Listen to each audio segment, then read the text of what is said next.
주장 찬송 하나님께 드리시겠습니다.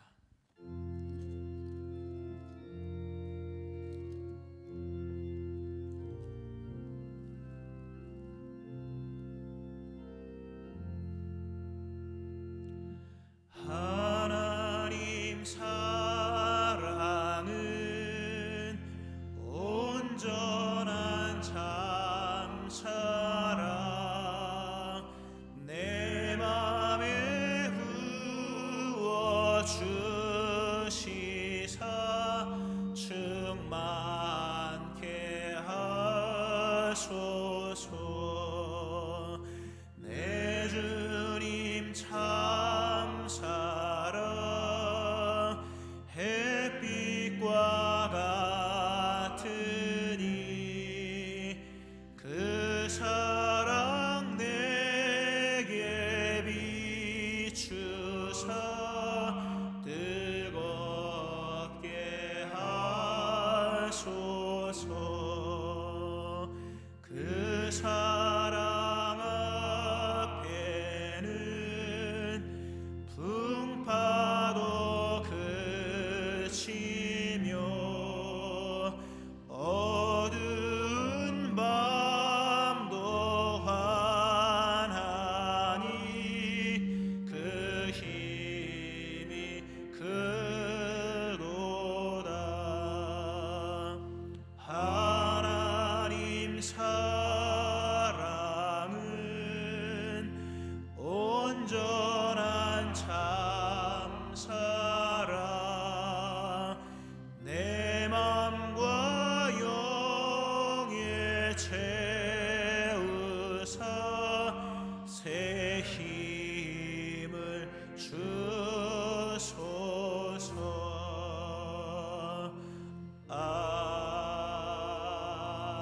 아멘. 이완 시장로님 기도하시겠습니다.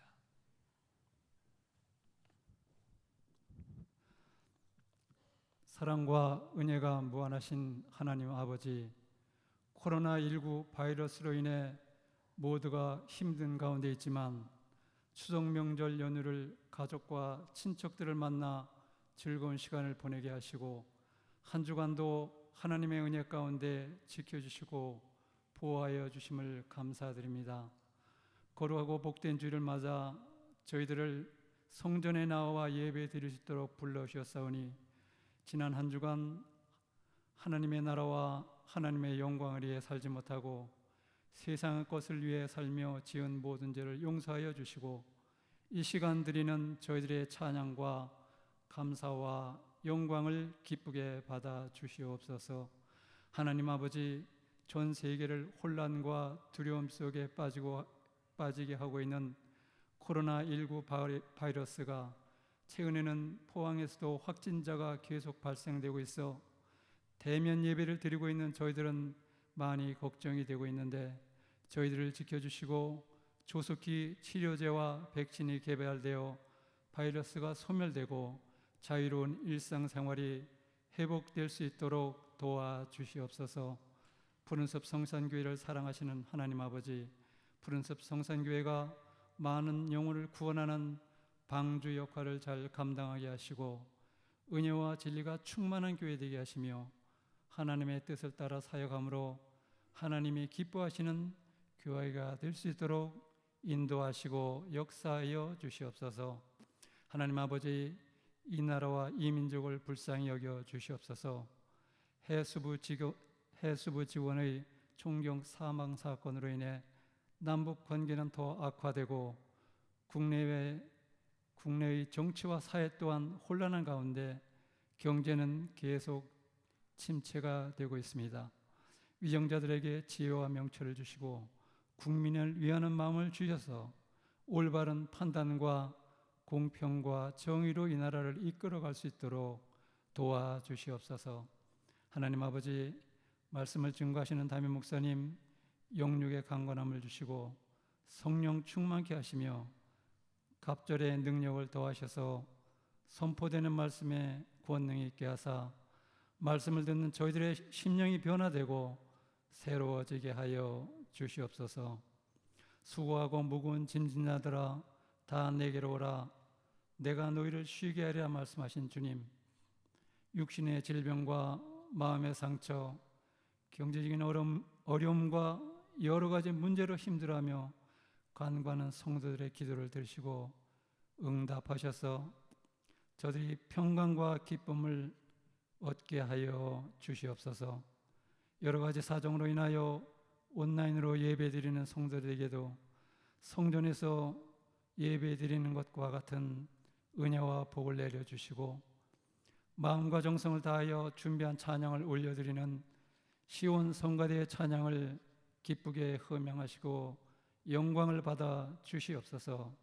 모든 영광 하나님께 돌리며 십자가의 보혈로 우리를 구원하신 예수님의 이름으로 기도드리옵나이다. 아멘.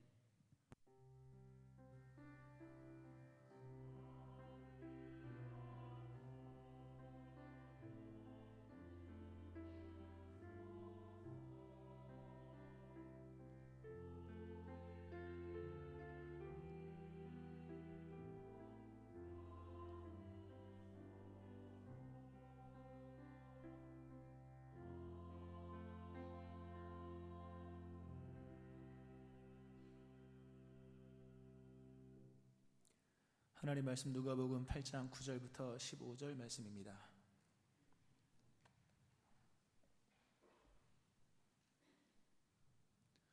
누가복음 8장 9절부터 15절 말씀 제가 봉독하겠습니다. 제자들이 이 비유의 뜻을 물으니 이르시되 하나님 나라의 비밀을 아는 것이 너희에게는 허락되었으나 다른 사람에게는 비유로 하나니 이는 그들로 보아도 보지 못하고 들어도 깨닫지 못하게 하려 함이라. 이 비유는 이러하니라. 씨는 하나님의 말씀이요 길가에 있다는 것은 말씀을 들은 자니 이에 마귀가 가서 그들이 믿어 구원을 얻지 못하게 하려고 말씀을 그 마음에서 빼앗는 것이요 바위 위에 있다는 것은 말씀을 들을 때에 기쁨으로 받으나 뿌리가 없어 잠깐 믿다가 시련을 당할 때에 배반하는 자요 가시떨기에 떨어졌다는 것은 말씀을 들은 자이나 지내는 중 이생의 염려와 재물과 향락에 기운이 막혀 온전히 결실하지 못하는 자요 좋은 땅에 있다는 것은 착하고 좋은 마음으로 말씀을 듣고 지키어 인내로 결실하는 자니라. 아멘. 시온 성가대의 찬송 하나님께 드리겠습니다.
아멘.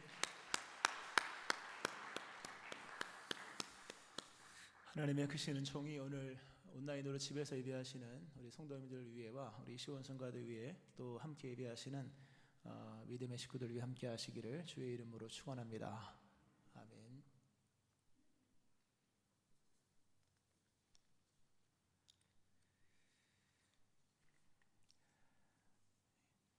가을입니다. 완연한 가을.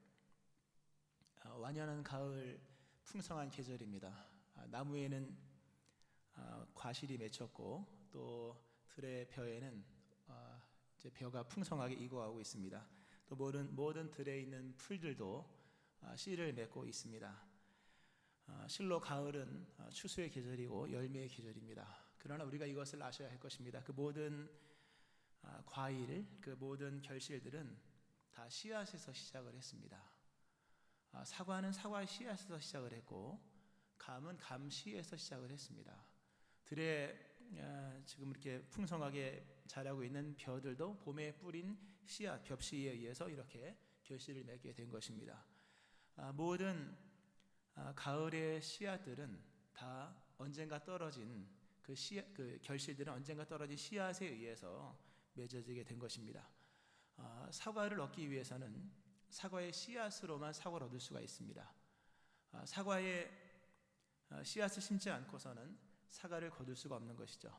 모든 열매는 씨앗에 종속되어 있고 무언가를 열매를 얻기 위한다면 그 씨앗을 심어야 합니다. 사과를 얻기 위해서는 사과를, 감을 얻기 위해서는 감을 심어야 할 것입니다. 하나님의 나라 또한 그러합니다. 하나님의 나라의 풍성함을 얻기를 원한다면 하나님 나라의 씨앗을 심어야 합니다. 그리고 씨앗을 잘 관리를 해야 합니다. 오늘 예수님께서 하나님 나라에 대한 설명을 선포하시고 이후에 추가적으로 제자들에게 하나님 나라의 비밀을 설명하시는 말씀이 오늘 본문의 말씀인데, 예수님은 특이하게도 그러나 종종 사용하신 농경 환경 속에서 오늘 본문의 상황을 말씀하십니다. 하나님 나라의 비밀을 씨 뿌리는 자의 비유를 말씀하시면서 씨앗은 하나님의 말씀이요 이렇게 얘기를 합니다. 하나님의 말씀이 하나님 나라의 씨앗입니다. 사과를 먹으려면 사과의 씨앗을 심어야지만 얻을 수 있는 것처럼 하나님 나라의 풍성함 역시 하나님 나라의 씨앗이라고 비유하신 말씀과의 관계를 통해서 씨앗이 풍성하게 맺어지는 것입니다.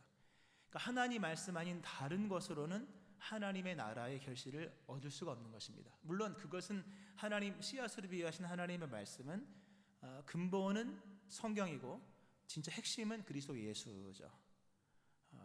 사과라는 씨앗이, 자꾸 사과를 비유해서 죄송합니다만, 사과라는 씨앗이 사과라는 결실이 사과 씨로만 얻어지는 것처럼 하나님 나라 역시 말씀과의 관계 안에서만 우리에게 주어지고 다가오고, 그리고 일상의 어떤 하나님 나라의 열매뿐만 아니라 오늘 믿어 구원을 얻는다라고 하는 구원의 결과 역시 하나님 말씀과의 씨앗과의 관계, 씨앗인 하나님 나라의 말씀과의 관계 속에서 되어지는 것임을 우리는 늘 기억을 해야 됩니다.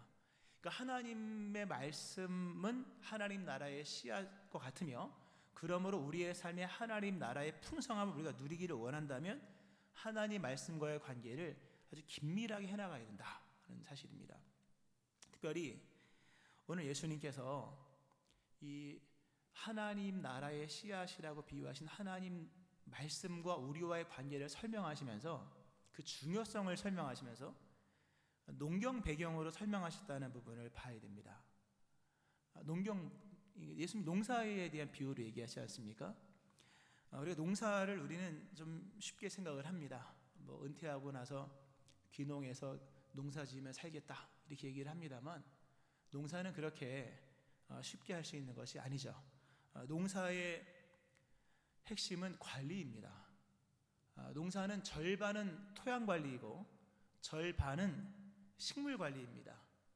그러니까 농사는 처음부터 끝까지 관리입니다. 자연의 산물이 아닌 거죠. 우리가 명절 때 먹은 사과 또는 배, 메론 등등등등의 하다못해 밥 같은 것도 다 자연의 결과물이긴 합니다만 농경의 작업을 통해서 철저한 관리의 산물인 거예요. 만약 관리가 들어가지 않았다면 우리가 먹는 배 같은 배는 아마 돌배가 되고 말았을 것이고, 우리가 먹었던 사과는 아마 풋사과에 불과할 것입니다. 농사는 철저한 관리입니다. 쉽게 할 수 있는 자연의 산물이 아니라 철저히 인위적인 결과입니다. 물론 하나님이 하신 일은 충분히 또 있지만, 비도 주시고 바람도 불고 합니다만, 무슨 말씀인가 하면 예수님은 하나님의 나라를 이렇게 농경에 대한 얘기를 하면서 특별히 씨를 뿌리는 농부와 씨를 받아들여서 결실을 맺는 토양의 관계로 설명하셨다는 것은, 우리의 삶의 하나님 나라의 결실의 풍성함은 저절로 되어지는 것이 아니라 철저한 관리 속에서 되어지는 것이다. 믿음은 결코 자연적 산물이 아니라는 것입니다. 물론 은혜의 산물이어서 행위와 공로로 자랑할 것은 아닙니다만, 우리에게 주신 믿음의 그러나 결과들은 충분히 관리 영역 속에서 많은 편차를 낼 수 있다는 사실입니다. 어떤 것은 100배, 어떤 것은 제로잖아요. 오늘 보면 이렇게 큰 차이가 나는 것은 씨앗의 차이가 아니라 토양의 차이이고, 토양을 더 들어가면 관리 차원이다. 믿음은 자연적으로 하는 게 아닙니다. 자연인의 습성으로는 믿음 생활을 못합니다. 하나씩 말씀을 드리겠습니다만, 믿음은 철저한 관리입니다. 물론 믿음이라고 하는 것은 관리라는 용어로 이렇게 될 수 있는 것은 아닙니다. 관리는 뭐 기계를 관리하고 식물을 관리하는 거지 않습니까? 그러나 믿음은 하나님과 우리의 관계이지만, 그럼에도 우리의 신앙적인 내면을 관리하는 차원에서 관리라고 하는 단어는 적합합니다. 오늘 이 말씀을 통해서 믿음은 농사와 같은 것이며, 농사는 100% 관리라는 것을 기억하면서, 물론 하나님의 은혜는 또 별도가 있다는 말씀 다시 드리고, 우리의 믿음 생활에 하나님의 나라가 100배의 결실로 또 궁극의 구원에 이르는 은총으로 이어지기 위해서 우리에게는 관리가 필요하다는 것을 잘 인정하고 잘 들으며, 이러한 은총 속에 버려진 땅처럼 결실을 맺지 못한 인생이라 할지라도 오늘 말씀 속에서 다시 한번 100배의 결실을 맺을 수 있는 그 심령으로 변화되는 역사가 일어나기를 주의 이름으로 축원합니다. 오늘 예수님께서 토양으로 비유하신 4가지 토양이 나옵니다. 씨를 뿌리러 나갈 새 더러는 길가에 떨어졌는데 사람에게 밟혔고 새들이 와서 먹어버렸다 이렇게 나옵니다. 또 바위에 떨어진 것은 습기가 없어 말랐다. 그리고 가시떨기에 떨어진 것은 기운이 막혀서 온전히 결실하지 못했다. 좋은 땅에 뿌려진 것은 그러나 100배를 맺었다. 이렇게 4가지 토양으로 설명을 하십니다. 우리 각자가 어디 있든지 그건 이전까지의 일이고, 오늘부터는 우리가 다 좋은 땅이 되어야겠죠. 관리를 잘해야 될 것입니다. 첫 번째로 보아야 할 것은 관리의 기본은 정신을 차리는 것입니다. 오늘 말씀은 뭐 방법적 기술을 얘기하지 않습니다. 다 영적인 얘기를 합니다. 내면에 관한 얘기를 하고 정신에 관한 얘기, 마음에 관한 얘기를 합니다. 관리의 기본은 정신을 차리는 것입니다. 오늘 길가에 떨어진 씨앗에 대해서 말씀하기를, 길가에 있다는 것은 말씀을 들은 자나 이에 마귀가 가서 그들이 믿어 구원을 얻지 못하게 하려고 말씀을 그 마음에서 빼앗는 것이요 라고 나옵니다. 길가의 문제는 마귀가 와서 마음에 있는 말씀을 뺏어간다는 데 문제가 있습니다. 말씀을 빼앗긴다.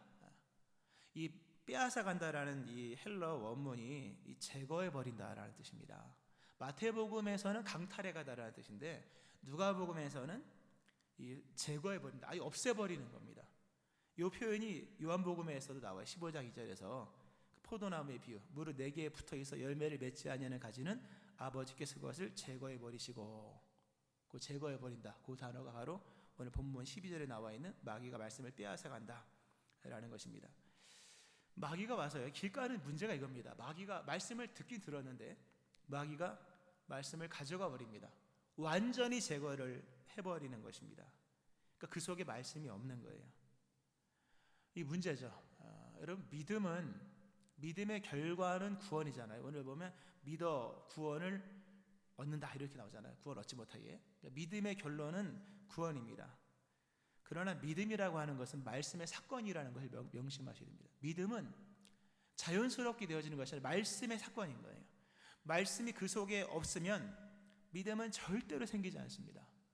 교회의 연수가 믿음을 책임져 주는 게 아닙니다. 그 연수가 의미하는 게 말씀을 얼마만큼 받았느냐의 의미 속에서 연수도 의미가 있는 거지, 교회를 10년, 20년, 30년 다녀도 그 속에 말씀이 없으면 믿음의 사건은 전혀 일어나지 않습니다. 마귀가 오늘 말씀을 빼앗아 간대요. 왜 빼앗아 가느냐? 그들이 믿어 구원을 얻지 못하게 하려고 말씀을 그 마음에서 빼앗는 것이요. 이렇게 합니다. 두려운 말씀이죠. 믿음의 결국 구원이잖아요. 믿어 구원을 얻지 못하게 하려고 말씀을 그 마음에서 빼앗는다. 마귀는 우리의 사사로운 것에 관심이 없습니다. 우리의 구원에 관심이 있는 거예요. 그것을 갈취하기 위해서 마귀는 다가옵니다. 그런데 마귀는 교활해서 우리의 구원을 빼앗아가는 것이 아니라 구원을 유발할 수 있는 믿음을 빼앗아가는데, 믿음을 빼앗아가는 것도 아니라 결국은 말씀을 빼앗아간다. 그러니까 구원을 빼앗는 것이 아니라 말씀을 빼앗아가고, 믿음을 빼앗아가는 것이 아니라 말씀을 빼앗아가고, 의심을 심어주는 것이 아니라 믿음의 실체인 말씀을 빼앗아가는 거예요. 그 말씀이 빼앗겨지면 믿음이 안 생기고, 믿음이 안 생기면 당연히 구원을 못 받는 거 아니겠습니까? 여기서 중요한 것 중에 하나는 마귀가 이렇게 말씀을 빼앗아가는데, 제거하는데 우리 심령을 싹싹 제거해가는 거예요. 근데 이게 현재형이라는 겁니다. 이게 주의 깊게 보아야 될 내용입니다. 한두 번 빼앗아가는 것이 아니라 계속 빼앗아가는 겁니다. 계속 제거해버리는 것입니다. 말씀드려서 10년을 다녔는데도 믿음이 안 생긴다.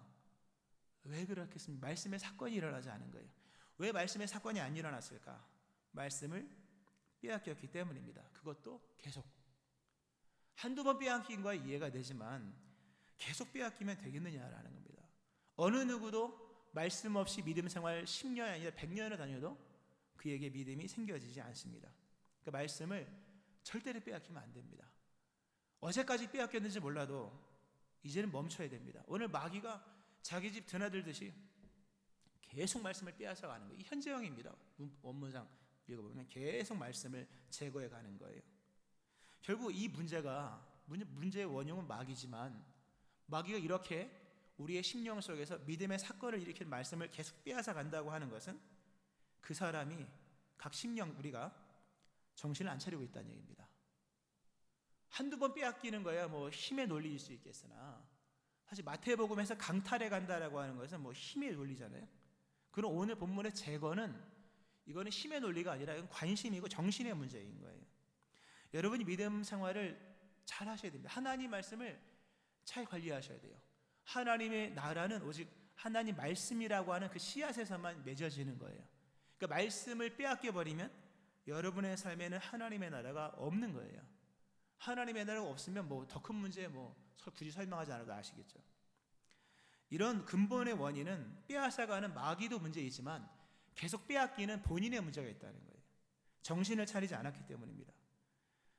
이게 관리는 기술이 아닙니다. 기술이 관리해 주는 것이 정신이 중요하다고 하는 거예요.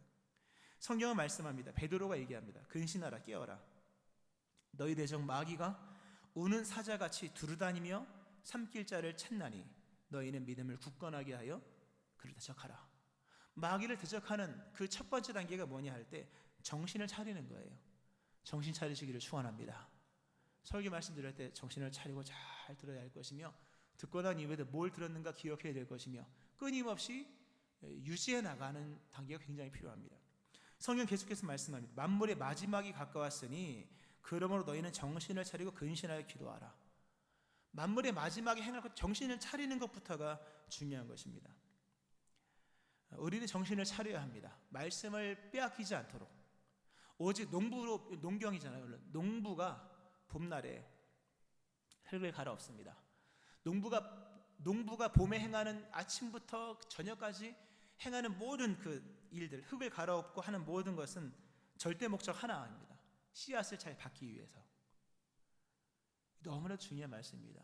씨앗 하나를 잘 받기 위해서 농부는 그 피땀을 흘리면서 흙을 갈아엎는 거예요. 흙을 갈아엎고 분쇄하고 거름을 주고 물을 대고 이랑을 만들고 하는 모든 것들은 단 하나의 목적인 거예요. 이거 엄청난 집중이죠. 뿌려진 씨앗을 잘 받기 위한 거예요. 신앙은 그러한 겁니다. 빼앗기거나 말거나 신경을 쓰지 않는다면 하나님의 나라는 임하지 않습니다. 농부의 모든 수고의 목적이 절대 목적 하나, 씨앗을 받는 것에 있는 것처럼 우리의 신앙의 삶의 목적도 하나입니다. 예수를 나의 구주 삼는 것. 그 하나를 위하여서, 그 절대 목적 하나를 위하여 믿음 생활을 하셔야 됩니다. 더 이상 말씀을 빼앗기지 않기를 축원합니다. 말씀의 사건이 일어나기를 주의 이름으로 축원합니다. 정신을 차려야 될 것이며, 두 번째로는 같은 맥락입니다. 다 의지가 필요합니다. 정신을 차리고 뜻을 잡아서 의지를 관리하셔야 됩니다. 바위에 떨어진 비유를 예수님께서 말씀하셨죠. 바위에 있다는 것은, 바위에 떨어지시야 하시죠. 바위 위에 있다는 것은 말씀을 들을 때에 기쁨으로 받으나 뿌리가 없어 잠깐 믿다가 시련을 당할 때에 배반하는 자요, 이렇게 나옵니다. 바위 위에 떨어졌다는 것, 습기가 없어 말랐다. 근데 예수님은 좀 더 내면적인 얘기를 하시죠. 바위 위에 떨어졌다는 것은 뿌리가 없다는 거예요. 믿음의 뿌리가 없는 사람입니다. 뿌리가 없으면 되는 게 없죠, 여러분. 자, 뿌리는 일단 여러분 믿음의 뿌리가 있습니까, 없습니까? 뿌리는 눈에 안 보여요. 나무 뿌리는 안 보이잖아요. 풀 뿌리도 뽑기 전에 안 보이죠. 그러나 뿌리의 상태는 현상을 통해, 나타나는 현상을 통해서 얼마든지 그 상태를 파악할 수가 있습니다. 뿌리는 눈에 안 보이지만 뿌리가 건강한지 건강하지 않은지는 이 밖에 나와 있는 그 표면 이상에 나와 있는 것들을 보면 알 수가 있는 거예요. 우리의 믿음의 뿌리가 있는 점은 잘 모르잖아요. 그러나 현상을 보면 뿌리를 확인할 수가 있는 거예요. 뿌리가 없는 신앙인의 특징은 오래가지 않는다는 겁니다. 잠시 믿다가 배반한다. 오래가지 않는 사람들, 뿌리가 없는 사람이에요. 잠깐 믿다가 시련을 당할 때 배반하는 자. 마가복음 상으로는 말씀을 들을 때 즉시 기쁨으로 받아요. 그런데 오래가지 않아요. 그러니까 기쁨도 믿음의 척도는 될 수가 없는 거예요. 믿음은 오래 가야 되는 거예요, 여러분. 근데 오래 못 간다고 하는 것은 뿌리가 없는 거예요. 근데 예수님께서 이 뿌리가 없기 때문에 오래 못 간다라는 얘기를 하시면서 환경 얘기를 하십니다. 말씀하시기 이렇게 하죠. 바위에 있다는 것은 말씀을 들을 때 기쁨으로 받죠. 그런데 뿌리가 없어 잠깐 믿다가 시련을 당할 때에 배반하는 자. 다른 본문에서는 말씀으로 인하여 환난이나 박해가 일어나는 때에는 곧 넘어지는 자, 이렇게 얘기합니다. 뿌리가 없는 사람은 금방 포기합니다. 믿음 생활, 기도도 금방 포기하고 교회도 금방 안 나와요. 근데 그 결정적 원인이 뭐냐면 환경이 바뀌었을 때예요. 너무나도 중요한 얘기입니다. 뿌리가 없는 사람은 환경에 굉장히 예민합니다. 환경에 너무 민감합니다. 조금만 환경이 바뀌어도 안 나와요. 찬바람 불면 안 나오고, 더워서 안 나오고, 이런 거 있지 않습니까? 환경에 영향을 받는다는 거죠. 이 말씀으로 인한 환난과 박해가 일어났을 때, 그러니까 말씀의 환경이, 신앙 환경이 바뀌었다는 거예요. 평상시에 믿음 생활을 잘하지만 신앙 환경이 바뀌었을 때 믿음이 뚝 떨어지는 거예요. 그리고 곧 배반하는 자입니다. 그러니까 우리가 믿음이 좋은 게 어쩌면 믿음이 좋아서가 아니라 신앙 환경이 좋기 때문에 믿음이 좋은 것처럼 여겨질 수가 있는 거예요. 빨리 뿌리를 보셔야 돼요. 내가 어떤 뿌리인가. 말씀을 즐거이 받았다고 믿음이 있는 게 아닙니다. 환경이 바뀌면 조금만 나빠져도 곧 믿음에서 떠나는 사람들. 요즘 코로나가 지금 코로나 팬데믹이죠. 코로나로 인해서 사실 심히 걱정이 되는 것은 감염도 걱정이 되고 합니다만, 목양적 입장에서, 신앙적 입장에서 가장 크게 염려가 되는 것은 신앙의 환경이 바뀌었다는 부분입니다. 이제 비대면 상황도 많이 있고, 성도의 교제도 기도는 해주지만 만남도 어려워지고, 공동체 모임도 쉽지가 않습니다. 그리고 기독교 외부 환경도 굉장히 안 좋잖아요. 교회에 대해서 별로 좋게 여기지 않습니다. 제일 인기 없는 직업이 목사였고요, 한동안 의사였고요, 이랬었는데 교회 다니는 거 별로 안 좋아합니다. 이 신앙의 환경이 바뀌었다는 것 자체가 이게 이후에 어떤 영향을 끼칠까 곰곰이 생각하면, 바위에 뿌려진 신앙 같은 사람들, 환경이 바뀌면 우수수 떨어지는 사람들은 코로나와 함께 믿음에서 많이 떨어질 것입니다. 여러분의 신앙이 환경에 흔들리지 않기를 축원합니다. 겨울이 오든 봄이 오든 추위가 오든 더위가 오든 피곤하든 피곤하지 않든 신앙에 강한 의지를 갖고 있어야 됩니다. 그러니까 이 바위에 떨어진 사람들은 믿음을 환경에 맡기는 사람들이에요. 누가 좀 끌어주면 열심히 하고, 끌어주지 않으면 뚝 떨어지고, 믿음이 유익으로 다가오는 옛날 같을 때, 믿는 게 대세일 때, 5, 60년대, 8, 90년대, 90년대 이럴 때 믿죠. 그러나 믿음이 대세가 아니라 믿음으로 인하여서 환난이나 시련이 다가올 때는 곧 떠나는 자, 뿌리가 없는 거예요. 환경에 영향받을 뿐이었다는 거죠. 믿음은 오래 가야 됩니다, 여러분. 눈에 강조하지만 길가, 바위, 가시떨기 설명하고 있습니다만 이 세 가지의 공통점은 씨앗이 오래 가지 못했다. 오래 못 갔다는, 하나는 빼앗겨서 오래 못 갔고, 하나는 뿌리가 없어서 오래 못 갔고, 좀 이따 얘기하는 이 가시떨기는 기운이 막혀서 오래 못 갔고, 오래 못 가면 아무것도 아니에요, 여러분. 믿음 오래 가지 못하면 아무것도 안 됩니다. 들었다고 구원받는 것도 아니고, 당장 기쁘게 받았다고 구원받는 것도 아니고, 싹이 났다고 구원받는 것도 아니에요. 끝까지 가야 구원받는 줄로 믿으시기 바랍니다. 끝까지 가야 됩니다. 우리 생명의 삶 큐티 본문이 예레미야서입니다. 예레미야서를 보면 자주 나오는 구절이 있습니다. 아마 신실하게 큐티하신 분들 아마 알 텐데, 여호와의 말씀이 임하니라. 여호와의 말씀이 임하니라. 이 말씀이 30 몇 번 나오는데, 예언서도 몇 번 나오고, 그 말씀을 이제 상식선에서 그게 여호와의 말씀이 임재하신 건가 보다. 이제 쉐키나 임재, 근데 쉐키나 임재는 한 번도 안 나와요, 성경에. 임재 하시니라 이런 동사형이 나오죠. 샤칸이 나오는데, 저는 그건 줄 알았습니다. 여호와의 말씀이 임했다. 하나님의 말씀이 임하셨구나, 이렇게 임재하셨구나. 임재라는 개념은 주로 이제 강림하셔서 같이 거주한다라는 뜻인데, 그런 개념으로 생각을 했습니다. 그런데 궁금해서 찾아보니까 쉐키나가 아닌 거예요. 임재가 아니라 와예히라고 여호와의 말씀이 있어 왔다라는 뜻이에요. 영어 중요한 얘기입니다. 이거 짧은 시간에 이게 다 할 수는 없어요. 이것도 엄청난 얘기니까.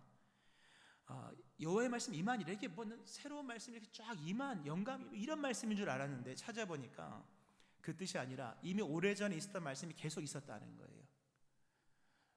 여호와의 말씀이 오래전에 임했고, 그 임한 말씀이 계속 유지되고 있었다라는 뜻입니다. 이게 여호와의 말씀 임하니라예요. 우리 하나님은 각 심령 속에 평생 유지될 만한 말씀을 주십니다. 우리가 거룩한 백성, 제사장, 하나님의 소유된 백성으로서 부름받은 우리들에게 하나님은 하나님의 말씀을 계속 있게 하십니다. 한 말씀을 계속 주세요. 특별한 말씀도 주시기도 하고, 또 그리스도 예수에 대한 믿음을 계속 주십니다. 그 말씀을 얼마만큼 계속 유지하느냐, 이게 중요한 관건인 거예요. 근데 예레미야는 그 말씀이 언제나 있었다 하는 거죠. 이미 임한 말씀이 계속 있는 거예요. 예레미야의 말씀은 동일하잖아요. 똑같은 얘기만 계속 하잖아요. 이게 근데 복이에요. 이런 삶 속에서 열매가 있는 거예요. 금방 바뀌고 금방 포기하고, 환경에 의해서 말씀을 버리고 환경에 의해서 믿음이 왔다 갔다 한다면, 이게 그 속에 말씀이 없는 겁니다, 여러분. 믿음에는 의지가 필요합니다. 성령을 통한 강한 의지. 환경이 바뀌고 여건이 바뀌어서 신앙 자체가 불이익으로 와닿는 순간이라 할지라도 믿음을 의지적으로 하셔야 됩니다. 환경이 떠밀려가면 안 됩니다. 믿음은 의지입니다. 힘을 다하는 거예요. 마음을 다하고 뜻을 다하고 힘을 다하여 하나님을 사랑하는 겁니다. 믿으시기 바랍니다. 물론 이것은 행위와 공로가 아닙니다. 왜냐하면 믿음 자체의 출발, 그 씨앗을 뿌려준 것 자체가 내가 만든 게 아니잖아요. 하나님의 은혜로 주어진 선물이기 때문에 나의 행위와 공로, 노력으로 되어진 것은 아닙니다. 씨앗이 뿌려지지 않은 땅을 아무리 읽어봤자 씨앗조차 나오지 않잖아요. 싹조차. 그러니까 믿음 자체가 출발을 하나님이지만, 그러나 우리에게 주신 믿음의 씨앗 하나님의 말씀은 의지를 동원해서 잘 관리하셔야 됩니다. 환경이 좋은 환경이 아니라고 한다면 의지를 동원하셔야 됩니다. 환경을 바꿀 수 있다면 바꾸셔야 됩니다. 그러나 바꿀 수 없는 환경이라면 마음을 다하여 성령님 의지하고 굳건한 믿음으로 나가야 할 것입니다. 의지가 관리되어지기를 축원합니다. 가시떨기에 떨어졌다는 것은 말씀을 들은 자이나 지내는 중 이생의 염려와 재물과 향락의 기운이 막혀 온전히 결실하지 못하는 자라고 나옵니다. 가시떨기의 문제는 영적 기운이 관리되지 않는다는 점입니다. 영적으로 기운이 없는 거예요. 각자 보시면 알 겁니다. 영적으로 기운이 있는 사람은 예배를 드리면 기운이 나요. 영적으로 기운이 없는 사람은, 몸이 안 좋은 사람은 밥 먹으면 지치잖아요. 밥 먹고 힘이 나는 사람이 있는 건 밥 먹으면 지치는 사람이 있지 않습니까? 건강한 사람은 먹으면 힘이 나지만 건강하지 않은 사람, 먹으면 피곤해지는 사람, 영적 기운이 충만해야 됩니다.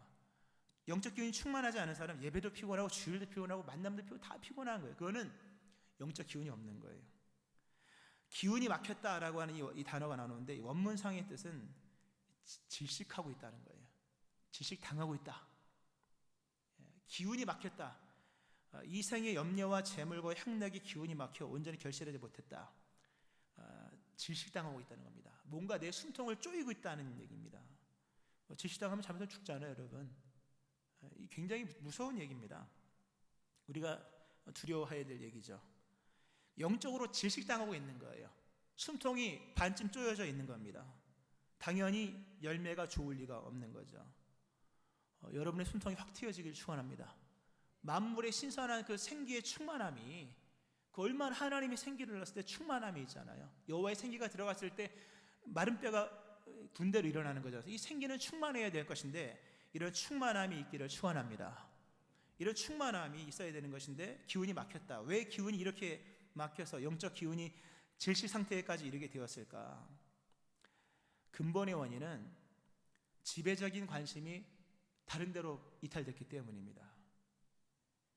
관심이 다른 데 있기 때문인 거예요. 오늘 이생의 염려와 재물과 향락의 기운이 막혔다. 이 사람의 관심이 믿음에 있지 않은 겁니다. 여러분, 믿음은 관심이에요. 관심은 중심이고, 중심은 다른 말로 하면 생각의 시간들입니다. 내가 뭘 관심을 많이 갖고 있느냐, 그거 뭐 길게 생각할 거 없습니다. 내가 하루 종일 뭘 생각하느냐. 믿음은 중심이고, 중심은 꼭 관심이며, 관심은 곧 생각의 시간들입니다. 나의 인생의 주된 관심이 나의 중심이고, 내가 가장 많이 생각하고 가장 많이 찾아보고 가장 많이 묵상하는 것이 나의 생각의 시간들이 나의 관심인 거예요. 가시떨기 문제는 이 사람의 관심은 믿음이 없어요. 믿음에 관심을 두지 않고 이생의 염려와 재물과 향락에 온 관심을 쓰고 있는 거예요. 말씀이 이미 떨어져 있으나 떨어진 말씀에 대한 관심이 없이 세상의 것만 관심이 너무 빠져 있는 겁니다. 당연히 여러분, 무관심의 영역에서는 열매가 맺어지지 않습니다. 농사로 비유했지 않습니까? 농사는 관심이에요. 무관심한 곳엔 풀만 못 자랍니다. 무관심한 식물은 결실을 맺을 수가 없습니다. 믿음에 관심이 없는 사람은 믿음의 결실을 맺지 못합니다. 왜 내가 영적 기운이 이렇게 질식 상태에 이르게 되었을까? 그것은 정직하셔야 됩니다. 관심이 믿음이 없기 때문입니다. 나를 질식하게 하는 것도 걷어버리지 않았기 때문이에요. 오히려 세상의 일락과 향락과 재물과 염려에 모든 관심이 빼앗겨져 있기 때문입니다. 그러니까 관심 자체를 회개하셔야 됩니다, 여러분. 죄의 현상을 회개할 것이 아니라 관심 자체를 회개하셔야 돼요. 내게 있는 관심의 지배적 관심, 모든 게 다 관심이 있잖아요. 믿음의 사람이니까 뭐 관심이 좀 있잖아요, 다. 그러나 지배적 관심이 어디 있느냐? 내가 가장 관심을 두고 있는 그 지배적 관심이 어디 있느냐라고 하는 겁니다. 하나님 나라에 관심을 두지 않은 사람은 하나님 나라의 결실을 맺을 수가 없습니다. 믿음에 관심을 두지 않는 사람은 믿음의 좋은 결실을 맺을 수가 없습니다. 말씀에 관심을 두지 않은 사람은 순종의 삶을 살 수가 없습니다. 이거는 아주 합리적인 얘기입니다. 여러분의 관심을 하나님 나라에 두셔야 됩니다. 천국에 관심을 두셔야 하고 교회에 관심을 두셔야 합니다. 아멘 하시기 바랍니다. 선교에 관심을 두셔야 하고 비대면의 상황이라 할지라도 우리의 이웃에 관심을 두셔야 합니다. 언제 관심을 두겠습니까? 지금 관심을 둬야 됩니다. 천국에 대한 소망을 죽기 전에 갖는다면 그 믿는 사람이라고 말할 수 있겠습니까? 지금부터 온 관심이 하나님과 하나님 나라에 있어야만 하는 거예요. 그렇게 관심을 믿음에 둘 때 거기서 영적 생기가 살아나는 것이고 좋은 결실이 맺어지게 되는 겁니다. 가시떨기, 지배적 관심이 빗나갔다. 그러므로 영적 기운이 막혔다. 당연히 결실 없는 삶이 될 수밖에 없었다는 거죠. 관심을 주님께 둘 때 하나님 여러분에게 다시 한번 성령의 충만함을 주셔서 생기를 불어넣으실 것입니다. 할렐루야. 좋은 땅이 있다는 것, 좋은 땅이 있다는 것은 착하고 좋은 마음으로 말씀을 듣고 지키어 인내로 결실하는 자, 이렇게 나옵니다. 한마디로 말하면 인격적 자세가 되어 있습니다. 기본 댐댐이가 잘 되어 있는 거예요. 인격적 준비가 되어 있다. 착하고 좋은 마음으로 말씀을 들었다. 무슨 뜻입니까? 아, 내가 오늘 좋은 걸 듣는구나. 아, 내가 오늘 좋은 것을 얻는구나. 아, 내가 빼앗기면 안 되는 소중한 것을 얻는구나. 하나님 나라가 펼쳐질 하나님의 씨앗을 갖는구나. 벌써 마음이 달라요. 마음 자세가 겸손하고 마음 자체가 벌써 수용적인 거예요. 소중한 것을 받을 준비를 하고, 그리고 더 나아가서 인내를 벌써 마음에 품고 있는 거예요. 인내로 결실한다. 여러분, 결실은 인내로 맺는 겁니다. 한번 따라해 보실까요? 결실은 인내로 맺는 것이다. 인내할 준비가 안 되어 있으면 결실은 못합니다. 이 착하고 좋은 마음은 다른 말로 인내를 다짐하는 거예요. 내가 끝까지 한번 열매를 가서 끝까지 가서 열매를 맺어버리라. 농사꾼으로 비유한다면, 농사 한두 번 짓고 안 되면 포기할 것 같은 사람은 농사를 질 자격이 없습니다. 농사는 마음부터 농사꾼이어야 됩니다. 내가 평생 농사를 짓겠다. 아니면 일을 시작했으니까 가을까지는 무조건 가서 농사를 끝내야 될 것이다. 끝낼 것이다. 그리고 성실한 마음으로 땅의 수선을 끝까지 낼 것이다. 이런 마음. 그러니까 마음부터가 농사꾼이어야 하는 거예요. 그냥 트랙터 끌고 다니고 경운기 끌고 다니고 이래서 농사를 짓는 것이 아니라 마음 자체가 농사꾼이어야 합니다. 하나님의 나라도 그러한 겁니다. 좋은 땅은 벌써 마음 자체가 달라요. 인격적으로 벌써 하나님의 나라를 벌써 받아들였습니다. 아직 열매를 맺지 못했지만 인격의 열매가 벌써 그에게 있고, 결과물을 내기 이전에 벌써 마음의 결실이 맺혀져 있는 거예요. 아직 끝까지 가지는 못했으나 벌써 인내를 품고 끝까지 가리라. 내 평생 믿음 생활하리라. 할렐루야. 끝까지 하셔야죠, 여러분. 내 평생 주님의 교회를 위해서 충성을 다하리라. 아멘. 이런 마음을 가지고 하는 것이 이게 옥토, 좋은 땅입니다. 이런 마음에서 하나님의 뜻이 이루어지는 것이고, 하나님도 바로 이 마음으로 십자가를 이루신 거예요. 오늘 보면 착하고 좋은 마음, 이 착하고 좋은 마음은 하나님의 성품이잖아요. 착하고 이 칼로스라고 하는 도덕적 우월성을, 덕스러운, 그 다음에 좋은 아가도스, 하나님의 선하심, 굿이거든요. 하나님도 이 마음으로 십자가를 이루신 거예요. 이 마음으로 우리를 구원하신 거예요. 이 마음으로 사랑을 완성하신 거예요. 그러니까 우리도 이 마음으로만 하나님의 나라의 열매를 맺을 수가 있는 거예요. 이 좋은 마음이 임하기를 축원합니다. 말씀을 좀 맺습니다, 여러분. 오늘 본문이 씨 뿌리는 자의 비유인데, 예수님께서 회중을 상대로 씨 뿌리는 자의 비유를 1차적으로 말씀하십니다. 그리고 제자들만 따로 모아서 이 씨 뿌리는 자의 의미를 해석을 해주십니다. 그러니까 하나님의 나라를 선포하셨다, 1절에 나오고, 그리고 하나님 나라의 비밀에 대해서는 제자들에게만 얘기하십니다. 근데 왜 제자들에게만 이 이야기를 해석해 주셨을까? 그 이유가 10절에 나오죠. 하나님 나라의 비밀을 아는 것이 너희에게 허락되었으나 다른 사람에게는 비유로 하나니 이는 그들로 보아도 보지 못하고 들어도 깨닫지 못하게 하려 함이라 라는 말씀이 있습니다. 잘 보세요, 여러분. 참 귀하게 여겨야 될 말씀인데요, 하나님 나라는 비밀스럽습니다. 얼마나 비밀스럽냐 하면 관심을 두지 않으면 안 보일 정도로 비밀스럽습니다. 하나님 나라는 비밀한 거예요. 관심 없는 사람은 100번을 봐도 안 보이는 겁니다. 100번을 들어도 안 들리는 겁니다. 아무리 듣고 아무리 보아도 하나님의 나라가 감춰져 있습니다. 그러나 관심을 갖고 있는 사람은 하나님 나라가 보입니다. 하나님의 나라가 들립니다. 그 실체가 보이고 실체를 깨닫게 하십니다. 이것은 하나님이 행하시는 일입니다. 오늘 말씀에 보면 하나님이 허락하신다. 10절에 보면 하나님 나라의 비밀을 아는 것이 너에게 허락되었다. 허락되었으나 이렇게 합니다. 허락되었다. 그러니까 하나님이 보시는 거예요. 이 사람이 정말 하나님 나라에 관심을 갖고 있다. 그럼 하나님이 허락. 그러면 비밀이 열리는 거예요. 근데 관심이 없어요, 별로. 하나님 봤을 때 중심이 없는 거예요. 그러면 하나님이 허락을 하지 않아요. 하나님 나라의 주인은 하나님이잖아요.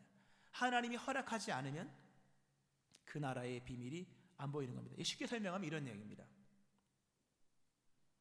하나님은 모든 사람이 구원을 받기 원하십니다. 그래서 복음은 모든 사람에게. 오늘 본문도 농부는 길 가든 돌밭이든 아니면 가시덤불이든 좋은 땅이든 다 뿌려주잖아요. 하나님은 공평하세요. 모든 사람이 구원을 받기 원하십니다. 그러나 천국에 무관심한 자까지 구원하지는 않는다는 겁니다. 복음은 모든 믿는 자에게 구원을 시작하는 능력입니다. 온 백성을 위한 구원이 시작되었죠. 그러나 다 구원받는 거 아니잖아요. 믿는 자만, 영접한 자만 구원받는 거예요. 영접이 뭐냐? 관심인 거예요. 하나님은 하나님 나라에 들어갈 생각이 없는 사람까지 하나님 나라에 데리고 가지는 않습니다. 물론 이끄시긴 하겠죠. 그러나 이끄는 것도 무의미해요. 롯의 처를 생각하라. 롯의 처를 끌어당겼으나 끝까지 거부하잖아요. 그러니까 천국에 관심 없는 사람은 천국에 들어가지 못합니다. 하나님 나라에 무관심한 사람은 하나님 나라의 열매를 맺지 못합니다. 이거는 하나님이 그렇게 하시는 거예요. 여러분의 무관심은 여러분에게 무관한 일로 나타날 수밖에 없는 겁니다. 관심 이탈된 일은 여러분의 삶에 하등의 영향을 주지 않습니다. 하나님 나라는 하나님 나라에 대한 관심 있는 사람에게만 보여지고 열려지고 깨닫게 되어지는 거예요. 천국을 가고 싶어 하지 않는 사람을 천국에 이르게 하는 것이 아닙니다. 천국을 가까이 하고 가고 싶어 하는 사람에게 그 나라의 비밀이 허락된 겁니다. 여러분에게 하나님 나라에 관심이 생겨지기를 축원합니다. 그로 인하여 하나님의 나라의 비밀을 아는 것이 너희에게는 허락되어지는 은총이 임하기를 축원합니다. 관심을 두셔야 돼요. 여러분의 관심이 있냐 없냐, 우리는 마음으로는 관심을 둔다고 말하지만 관심은 결국 관리입니다. 관리하지 않으면 관심이 없는 겁니다. 여러분, 관심이 있다고 하는 것은 관리를 한다는 거예요. 오늘 여러분에게 관심 있는 그 무언가는 관리가 되어지고 있을 겁니다. 자동차 열심히 닦잖아요. 관심이 있기 때문입니다. 말씀을 맺겠습니다. 오늘까지 우리가 무관심한 자로 숱하게 말씀을 빼앗겼을 수도 있고, 또 신앙의 뿌리가 없어서 환경에 의해서 왔다 갔다 하는 사람이었을 수도 있고, 근본의 지배적 관심이 이탈되어서 천국에는 무관한 자처럼 살아온 날이었을 수도 있겠으나, 그럼에도 얼마나 감사한지 하나님은 여전히 우리의 관심을 갖고 계십니다. 지금도 우리에게 복음의 씨앗을 뿌려주시고 다시금 새롭게 믿음의 길을 갈 수 있도록 믿음의 씨앗을 뿌려주십니다.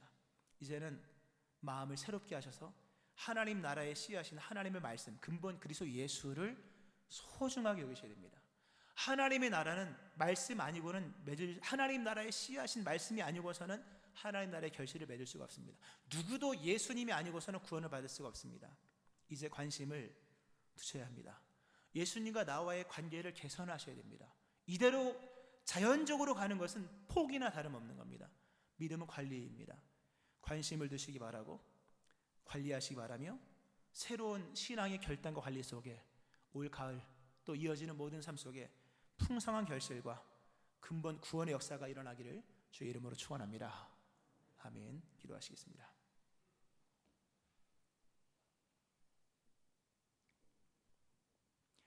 하나님 아버지, 믿음은 곧 관심이며 관심은 곧 관리인 것을 말씀하시는 주여, 오늘 우리의 관심을 하나님께 두며 하나님 나라의 씨앗, 그 말씀 그리스도 예수께 둡니다. 예수님께 우리의 관심을 두며, 그러므로 예수님과 우리의 관계를 다시 한번 관리하며 새롭게 해나가는 주의 백성 될 수 있게 하여 주옵소서. 착하고 좋은 마음으로 주님과의 관계를 다시금 새롭게 하게 하여 주시고, 주님께서 새롭게 허락하신 새로운 은총 속에 이제는 결실을 맺어 나가는 주의 백성 될 수 있게 하여 주옵소서. 신앙에 새로움이 있기를 소망하며 새로운 관리가 일어나기를 소망하며 존귀하신 예수님의 이름으로 기도합니다. 아멘.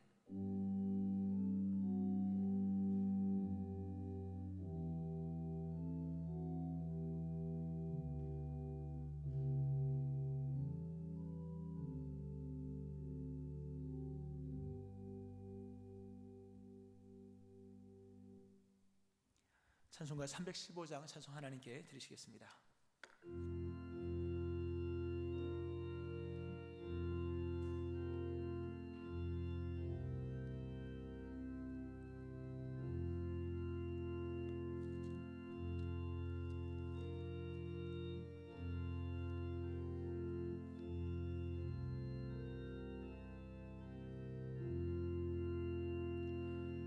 내 주 대신 주를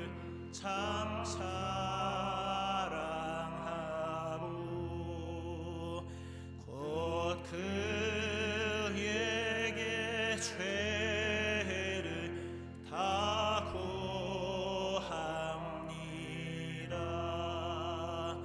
그는 해를 주신 내 예수시니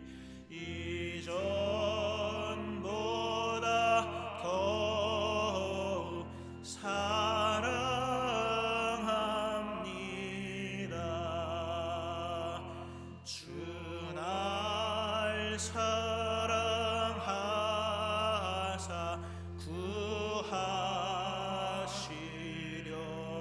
구하시려고 저 십자가 고난 당하셨도다. 그가 시관 쓰신 내 주 배오니 이전보다 더욱 사랑합니다. 내 평생에 힘쓸 그 큰 의무는 주 예수의 덕을 늘 기림이라. 숨 쉴 때까지 내 할 말씀은 이전보다 더욱 사랑합니다. 그 영광의 나라 나 들어가서 그 풍성한 은혜 늘 감사하리. 그 멸류관 쓰고 나 찬송할 만 이전보다 더욱 사랑합니다. 봉헌기도 하나님께 드리겠습니다. 하나님의 사랑은 완전하십니다. 그 은혜는 풍성하십니다. 그 신실함은 신실하십니다. 하나님의 은혜 가운데 믿는 자로 살게 하신 하나님의 은총 감사하며 우리도 고백을 담아 물질로 주님께 드립니다. 물질을 받으시며 마음을 받으시며 주를 향한 소원과 기대를 받으시며 응답하여 주옵소서. 드린 심령의 삶을 아름답게 하시며 풍성케 하시고 이 어려운 환경 속에서도 주의 빛을 바라며 또 경제적인 부분에서도 채워주셔서 풍성함 있게 도와주시고 또 영적으로 늘 충만한 생기가 넘쳐날 수 있게 하여 주옵소서. 예물이 쓰여지는 곳에 교회가 세워지고 선교의 지경이 열려지며 펼쳐지는 귀한 예물 되게 하여 주옵소서. 축복하며 예수님 이름으로 기도합니다. 아멘. 교회 소식을 전해드립니다. 푸른 수평산교회 오신 여러분 환영합니다. 우리 교회는 영혼을 구원하며 제자를 삼는 사랑의 공동체로서 은혜와 진리가 충만한 교회입니다. 아멘. 새로운 교회, 새로운 심령, 교회 피오입니다. 내영이 마르지 않는 삶, 큐티하는 교회, 큐티하는 성도, 생명의 삶, 시호로 신실하게 큐티하시기 바랍니다. 지난주 공동회의가 있었습니다. 축천이 산 66번 2000평 구입에 대한 건이 가결되었음을 공고드립니다. 찬성 88.8%로 가결되었습니다. 우리 하나님께 결과를 주신 하나님께 감사의 박수 올리겠습니다.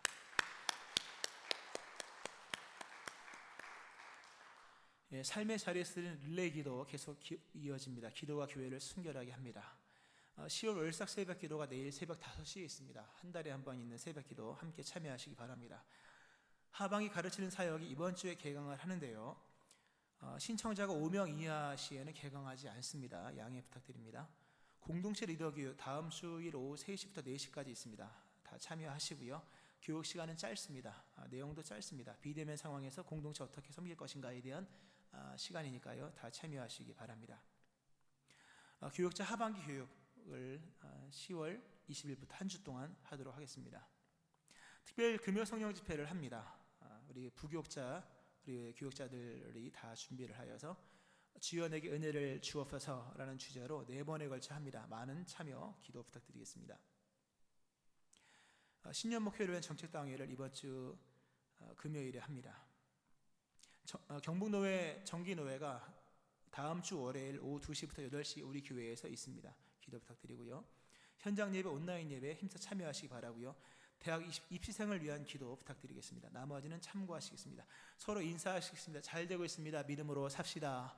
잘 되고 있습니다. 믿음으로 삽시다. 아멘. 다 같이 일어서서 찬송가 635장 찬송 드리고 2부 예배를 마치겠습니다.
마시고 악에서 구원하소서. 대개 주의 나라 주의 권세 주의 영광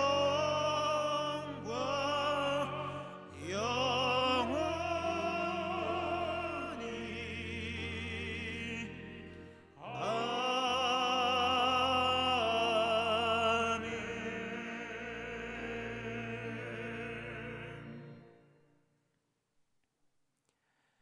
그리스도 예수의 은혜와 하나님 아버지의 무한하신 사랑하심과 성령님의 역사하심과 교통하심이 우리에게 허락하신 그리스도 예수 그 십자가의 복음 다시 한번 새롭게 중요하게 여기며 관심을 두며 모든 일상의 삶에 믿음의 관리를 하기로 다짐하는 우리 모든 믿음의 식구들 머리 위에와 이들의 삶 위에 또 교회 위에와 우리의 선교지 위에 이 나라의 민족 위에 또 집에서 예배하시는 우리 모든 믿음의 식구들 위에 함께 하시기를 축원하옵나이다. 아멘.